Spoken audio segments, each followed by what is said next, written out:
Hi Honors Kids, as promised I was coming at you with a quick video to show you how you can go to the Big History Project and you can see the feedback that was given on your Investigation 0. That was your pre-test, and Investigation 2 is the exact same investigation.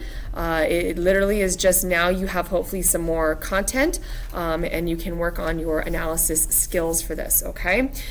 So really quick, I'm going to show you how to do it. I'm in student mode, and so you can see I'm over here in student mode, and you will come to your units, right? And you're going to want to go back, okay, to what is Big History right here, okay? Number 1, what is Big History? That was your first module that you were in, your first unit, okay? And we're going to scroll down, and you'll see over here it says Essay Investigation 0. It says it's closed because I closed it so that I could get your scores, okay? And you're going to go to this View Score piece here, okay?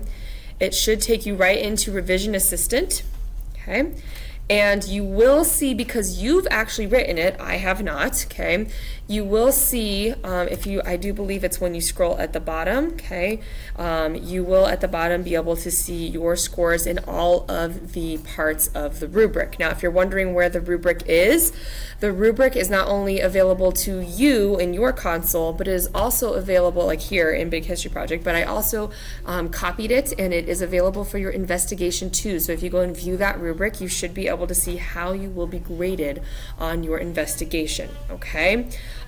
So they basically will give you everything on that rubric except for content. I am the content grader, and it's really cool because Revision Assistant allows for you to submit it multiple times so that you can see where you are at, which is why there are drafts here, okay? So you can actually see which draft and how you scored on it on each part of the rubric. I am fine if you want to submit it and kind of check it and see what does it look like, and then you know, oh wait, you weren't so good on this one part of the rubric and you want to go back and redo it. You can totally go do that, but I will stop at number 5, okay? So like at that 5th one, that's going to be the one that I'm going to keep. So you might as well stop there.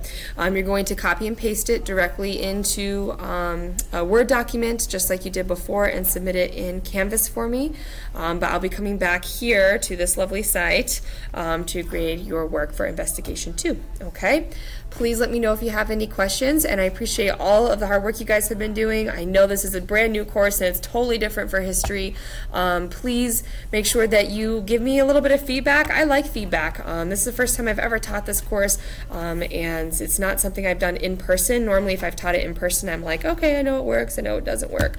So if you feel like there's something that you would rather do or have in this course, send me a message. I take constructive feedback very nicely, as long as you're nice about it. So anyways, let me know if you have any questions as always, and I wish you luck on Investigation 2. Thanks guys.